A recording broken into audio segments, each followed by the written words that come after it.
Assalamu alaikum. Welcome back to Season 6 of the Islamic History Podcast. I'm your host, Muttaqi Ismail. In this season, we are discussing 100 years of Middle Eastern history after the fall of the Ottoman Empire. This is episode 6-8, Arabs and Israelis. Before we get into the episode, let's do a brief recap of where we are so far. Clashes between Jews and Arabs in Palestine grow more frequent throughout the 1920s and 1930s. World War II and the Holocaust exacerbates these issues as thousands of Jewish refugees flee to Palestine. After the war, Britain decides to end its mandate over Palestine. Zionist leaders announce the establishment of the State of Israel the day before the mandate ends. The very next day, several Arab nations declare war on Israel. And with that, let's take a look at the rest of the Middle East after World War II. The Middle East after World War II. Before we discuss the Arab-Israeli War of 1948, let's catch up on what else was happening in the Middle East. Lebanon. The last time we discussed Lebanon, France had just approved a new constitution in 1926. This new constitution attempted to divide political power proportionately along religious lines. However, in 1932, when Lebanon elected a Muslim president, the French High Commissioner suspended the Lebanese parliament. The following year, France appointed a Christian president. This blatant anti-Muslim bias fueled calls by Muslims to reunite with Syria. The French ignored these demands as religious strife in Lebanon continued to fester. Lebanese Christians formed a militia called the Phalanges Libaneses. Their intention was to ensure Lebanon remained separate from Syria. Lebanese Muslims also formed a militia called Najada. In 1941, after Allied forces liberated Lebanon from Vichy control, France declared Lebanon independent. But France did not actually do anything to make this declaration a reality. In an effort to ease religious tensions, a new government framework was introduced in Lebanon. The National Pact of 1943 was an attempt to balance power among the various religious groups. The National Pact declared the president would be a Maronite Christian, the prime minister would be a Sunni Muslim, and the Speaker of Parliament would be a Shiite Muslim. Furthermore, the parliament and cabinet would be divided along a 6-5 Christian to Muslim ratio. However, since most of the executive powers were with the office of the president, the National Pact only increased tensions in Lebanon. And the Lebanese never forgot about France's declaration of independence. When France continued to retain control of Lebanon even after the war ended, the country erupted in protest. France brought in thousands of Senegalese troops to quell the unrest, but this only served to inflame tensions. The protests grew larger and angrier and soon turned into riots. By 1946, France had had enough. The French withdrew on March 10th and Lebanon was finally, truly independent. Syria. When we last discussed Syria, France was trying to extinguish Syrian demands for independence. In 1929, Syria elected a parliament and drafted a constitution that favored independence. The following year, France suspended the Syrian parliament and constitution, then imposed a constitution of its own. But Syria's desire for liberty was not to be ignored. Syrian Arab nationalists formed a new party called the Nationalist Party in 1935, which France promptly outlawed the following year. When the Syrians protested this move, the French backtracked and allowed the Nationalist Party to form a cabinet. In 1936, the Nationalist Party took it a step further and formed an entire government, which France once again suspended 3 years later. In addition to the Arab nationalists, the Kurds and Circassians of Syria also demanded more liberty. Syrian Kurds revolted in 1937, but the French eventually restored order. The Circassians were an ethnic group originally from the Caucasus. They lobbied France for an autonomous state, claiming they did not want to be ruled by an Arab majority. They also demanded the Golan Heights region of Syria become their new homeland. But France rejected the Circassian demands just like they had rejected the Kurdish demands. France simply did not want to divide Syria up any further than it already was. Throughout much of the 1940s, France was preoccupied with the war. This allowed Syria to run itself independently. Syrian nationalists restored the Constitution of 1930 and held elections. They even declared war on Germany in 1945, though Germany surrendered the following month. Once the war was over, France came back to Syria and tried to reassert itself, leading to protests and clashes between Syrian and French troops. Things changed for Syria when the respected politician Shakib Arsalan died. In his younger days, Shakib Arsalan had been a member of the Ottoman government and had continued to support the Ottomans throughout the war. After the war ended and the empire was partitioned, Arsalan stood against the Arab nationalists in Syria, promoting a global Islamic identity instead.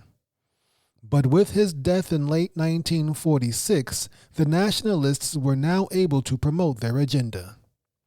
Syria became fully independent of France in August 1946. The following year, the Ba'ath Party, a socialist nationalist party, was founded in Damascus. For the next 23 years, Syria was ravaged with a series of coups, counter-coups, and political upheaval. Jordan. Britain had successfully repelled German invasion during World War II and remained in control of its Middle Eastern possessions. But once the war was over, Great Britain was broke and exhausted and ready to give up its empire. When we last discussed Transjordan, Britain was steering the new nation towards independence with Prince Abdullah ibn Hussein at the lead. By the late 1920s, Transjordan had held its first parliamentary elections and had finalized its borders with Syria and Iraq. On March 22, 1946, Emir Abdullah negotiated a new treaty with the British, ending the Mandate and gaining full independence. Britain was permitted to retain military bases in Transjordan, but they'd have to pay Prince Abdullah for this privilege.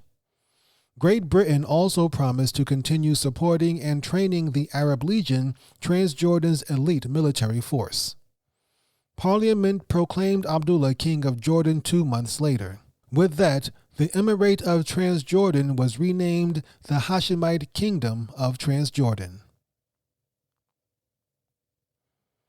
Egypt. When we last discussed Egypt, Great Britain had given it partial independence.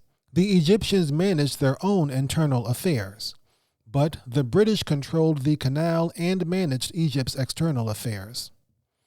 Sultan Fuad I became the first ruler of the Kingdom of Egypt, ruling until his death in 1936, when his son Farouk I became king. There was a lot of fighting in Egypt during World War II between the Axis powers and the Allies, but the Egyptian military saw very little action. From the Egyptian perspective, this was a European war and there was no reason for them to get involved. This disinterest angered the British. They sent tanks to surround the Sultan's palace, demanding he dismiss his prime minister, whom they accused of being unsupportive of the war effort. Sultan Farouk eventually buckled under British pressure and fired the prime minister, thereby losing the respect of his military and the Egyptian people. This would come back to haunt him in the coming years. The 1948 Arab-Israeli War. One of the biggest misconceptions about the First Arab-Israeli War was that Israel faced off against 7 different enemies. Yes, it is true that 6 Arab nations contributed troops to the war along with the local Palestinian militias. But the actual numbers favored the Israelis. 23,500 troops representing 6 different Arab nations attacked Israel after its declaration of independence on May 14, 1948. But almost half of those troops were supplied by Egypt. Egypt, which had the strongest military and the best air force of all the Arab nations, provided 10,000 troops to the war effort. If the other Arab nations had provided as many troops, the outcome may have been different, but that did not happen. Iraq, which also had a large military, only sent 3,000 soldiers and 20 tanks. Transjordan provided 4,500 troops. Transjordan's elite Arab Legion was probably the best trained of all the Arab forces. Lebanon sent 3,000 soldiers, as did Syria. Saudi Arabia also sent a token contingent. Meanwhile, Israel mobilized its entire population of fighting age, giving it an army of over 29,000 troops. Nonetheless, it cannot be overlooked that initially the Israelis were at a disadvantage when it came to weapons and supplies, since the Arabs had more tanks, artillery, and warplanes. The Egyptian Front. Egypt attacked southern Israel from eastern Sinai, hoping to solidify the southern approaches along various critical points. The first place Egypt attacked was the Jewish kibbutz of Kfar Darom, about 10 miles south of Gaza. Egypt opened up with a heavy artillery barrage before sending in tanks and infantry. However, the Egyptians were forced to fall back when the Israelis counterattacked with an anti-tank projectile and Molotov cocktails. The Egyptians also attacked another kibbutz nearby called Niram, but the Israelis were well entrenched in their fortified positions. 40 Israeli settlers were able to hold off nearly 1,000 Egyptian soldiers. The Egyptian Air Force was quickly neutralized. While attacking Israeli airfields near Tel Aviv, the Egyptians accidentally bombed British airfields near Haifa. The British RAF fighters took to the sky and destroyed several Egyptian planes. At the same time, the Israelis had fairly decent air defenses. Between the Israeli defenses and the British Royal Air Force, most of the Egyptian Air Force was destroyed by the end of May. The Egyptians fared better in North Gaza, where they attacked another kibbutz called Yad Mordechai. They forced the Israelis to fall back and capture the settlement, but at a heavy cost. The Egyptians continued to chase the retreating Israelis north along the Palestinian coast. Both sides dug in at Ashdod, a city about 20 miles south of Tel Aviv. On May 29th, Israel attacked the Egyptians at Ashdod using warplanes they'd recently purchased from Czechoslovakia. These aerial attacks did very little damage to the Egyptians, but they did decrease their morale. Then 2 Israeli brigades, numbering about 2,000 soldiers, attacked the 2,500 Egyptian troops entrenched at Ashdod. Both sides suffered heavy losses in the fighting, and the Israelis only made minor gains. Nonetheless, the Egyptian commander refused to advance any further, ruining any hopes of capturing Tel Aviv. At this point, the Egyptian front along the south was at a stalemate. The Jordanian Front. The elite troops of the Jordanian Arab Legion made quick progress into the West Bank towards Jerusalem. The 1st Jordanian Brigade headed north towards Nablus, while the 3rd Brigade went towards Jericho before continuing west to Ramallah. A few days later, the 3rd Brigade attacked the Israeli fort at Latrun, about 9 miles southeast of Ramallah. Latrun was a strategic point as it commanded a road leading straight into Jerusalem. Even before the war, Latrun had changed hands several times between Israeli and Palestinian militias. But the Arab Legion was not a Palestinian militia. They quickly captured Latrun, cutting Jerusalem off from supplies and reinforcements. Elsewhere, however, the Jordanians were having a more difficult time. Jordanians and Israelis engaged in intense fighting both north and south of Jerusalem. The Israelis eventually repelled the Jordanian forces in the north. Meanwhile, on May 21st, combined Egyptian and Arab Legion forces attacked Ramat Rachel kibbutz about 2 miles south of the Dome of the Rock. The settlement went back and forth between the Arabs and Israelis over the next several days. However, by May 25th, it was finally held by the Israelis. The Jordanians were doing much better within the city of Jerusalem. The Jewish section of the old city surrendered to the Jordanians on May 28th. To protect the Jewish civilians, the Arab Legion escorted them to the safety of the Israeli-held portion of West Jerusalem. The Israelis continued to attack the Jordanians holding the fort at Latrun in an effort to open the road to Jerusalem. The Israelis attacked on May 25th, May 30th, and June 9th, but were repulsed every time. Frustrated, the Israelis found another way to get supplies and troops to Jerusalem. They simply cut a makeshift road through the Palestinian wilderness, bypassing Latrun altogether. The Galilee Front. Iraqi, Syrian, and Lebanese forces attacked from different points in the north. The Iraqi troops fought their way through the Jordanian Valley before setting up camp in the Samaria region between Nablus and Jenin. From there, the Iraqis attacked the coastal city of Netanya but were beaten back by the Israeli defenders. Nonetheless, the Israeli military commanders saw the potential danger in this situation.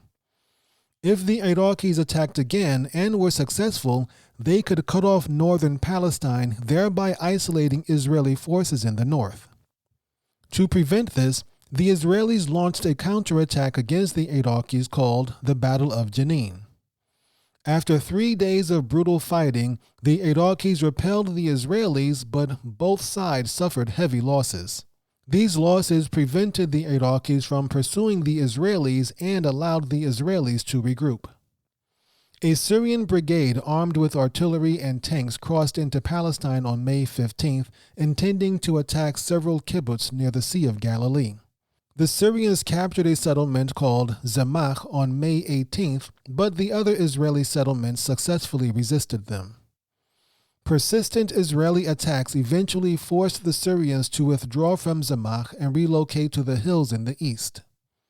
Lebanese forces also entered Palestine from the north on May 15th. The Lebanese captured Malkiya, a settlement in the north, lost it, then regained it again on June 6th. A temporary truce.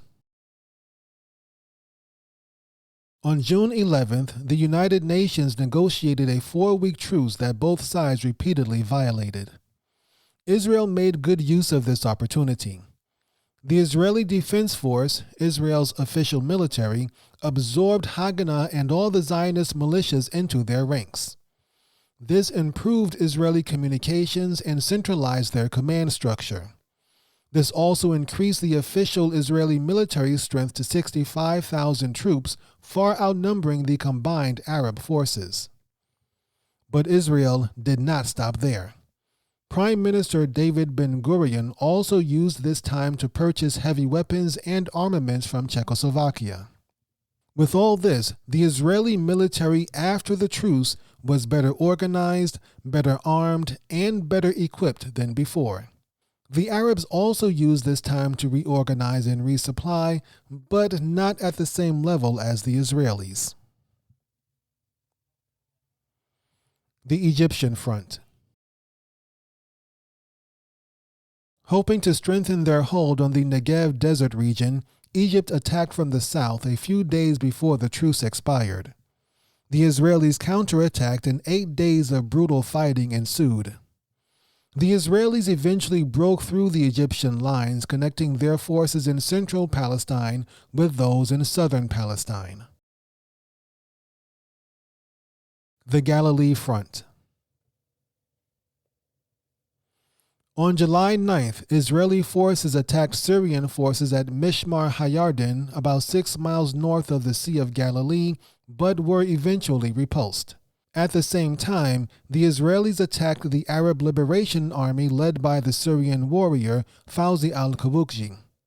By July 18th, the Israelis had captured the lower Galilee region. The Israelis now controlled north-central Palestine from Haifa to the Sea of Galilee. The Jordanian Front. From July 9th to July 19th, the Israelis attacked Arab Legion troops around Jerusalem. By the time a second truce was called, the Israelis had captured Lydda, Ramla, and Wasalain. Another temporary truce.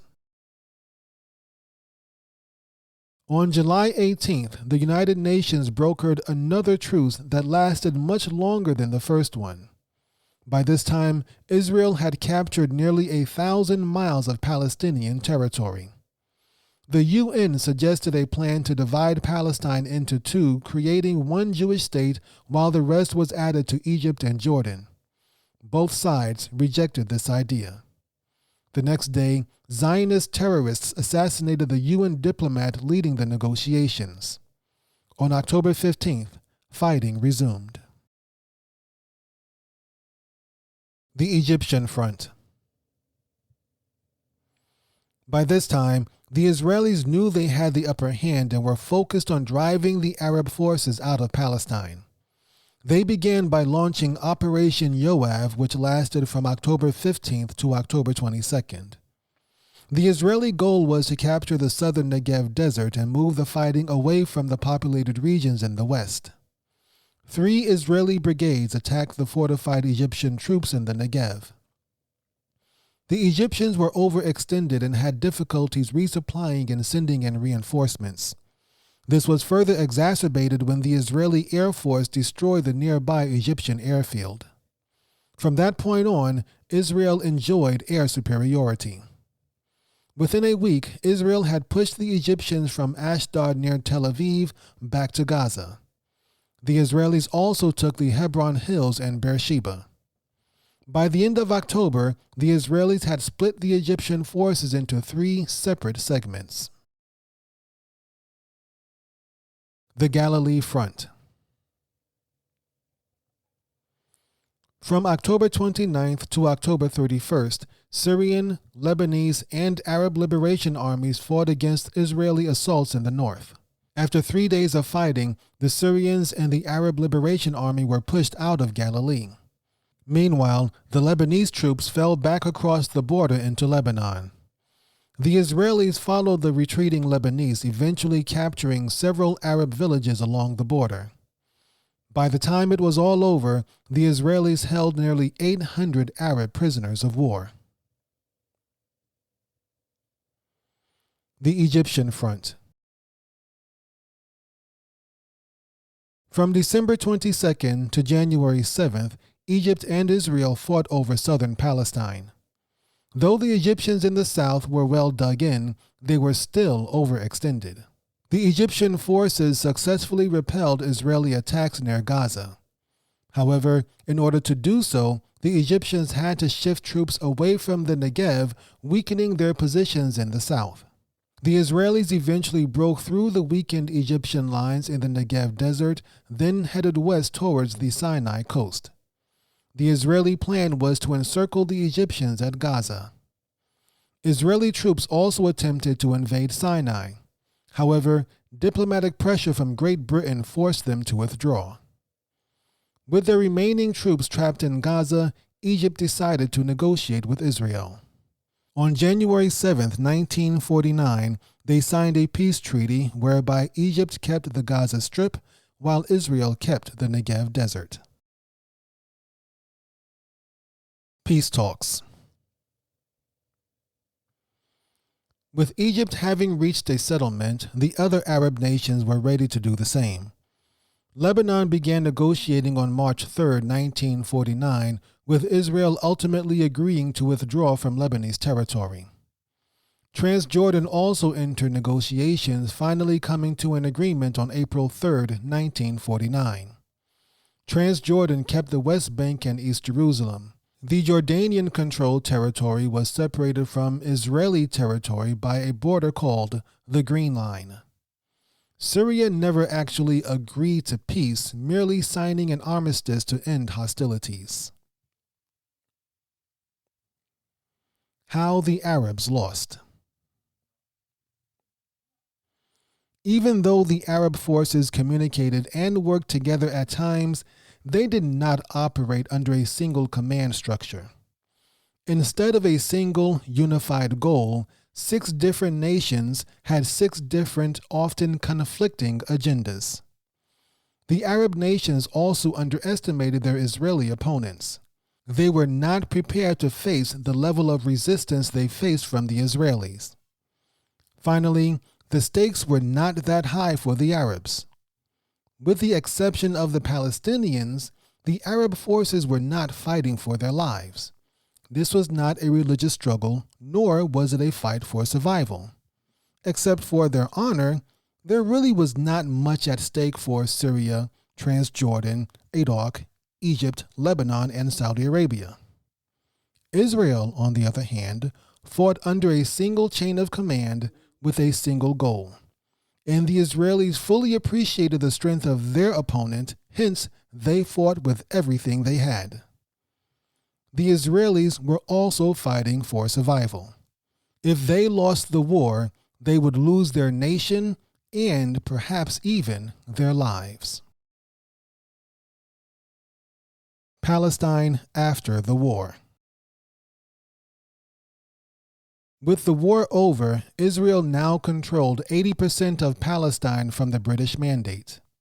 The only exceptions were the Gaza Strip under the Egyptians and the West Bank under the Jordanians. Arab and Israeli forces would continue to attack each other across their respective borders for several years to come. The Palestinian refugee situation became an international crisis. Even before the 1948 war, thousands of Palestinians had fled into neighboring countries to escape the fighting between Arab and Zionist militias. After the war, hundreds of thousands more Palestinians fled to either Gaza, the West Bank, or one of the neighboring Arab states. Israel placed those Palestinians who remained in Israeli territory under military rule. This meant the Palestinians were treated like what they were, an occupied people. They were ruled by a military governor. Israeli soldiers, not police officers, enforced law and order. And Palestinian movement and freedom was severely limited and restricted. Those Palestinians who fled to neighboring countries often wound up in one of dozens of refugee camps across the Middle East, some of them quite large, and many of them still in existence to this day. In 1950, the United Nations reported there were over 950,000 Palestinians living in its refugee camps. By 1987, this number had increased to 2.2 million. This does not take into account the thousands of Palestinians living in unofficial refugee camps and settlements across the Middle East. On December 11, 1948, the United Nations adopted Resolution 194. This resolution called for a conciliation committee between all sides, demilitarization of Palestine's holy places, and UN control of Jerusalem. But most importantly, it highlighted the right of return for all refugees. Resolves that the refugees wishing to return to their homes and live at peace with their neighbors should be permitted to do so at the earliest practicable date, and that compensation should be paid for the property of those choosing not to return, and for loss of or damage to property which, under principles of international law, or in equity, should be made good by the governments or authorities responsible. UN Resolution 194 was never implemented. On June 25, 1949, Israel held its first election. David Ben-Gurion, who had only been acting prime minister, was elected Israel's first prime minister. He would remain in office for the next 14 years. The following year, Israel passed the Law of Return, giving every Jewish person in the world the right to settle in Israel. While the Arab population in Palestine was decimated, the Jewish population flourished. When Israel first declared independence in 1948, it had an estimated population of about 650,000. 2 years later, it was over 1 million. Newly arrived Jewish immigrants moved into the abandoned homes of the Palestinians. From 1949 to 1951, 700,000 Jewish immigrants moved to Israel. Over the next 40 years, another million arrived. Nearly half of these immigrants came from Europe. A third of them came from Asia, and a sixth from Africa. Less than 2,000 came from the United States. In 1950, 60,000 Jews immigrated from Yemen alone. In the next episode, we'll continue to discuss the Arab-Israeli conflict as it progresses through the 1950s, 1960s, and 1970s.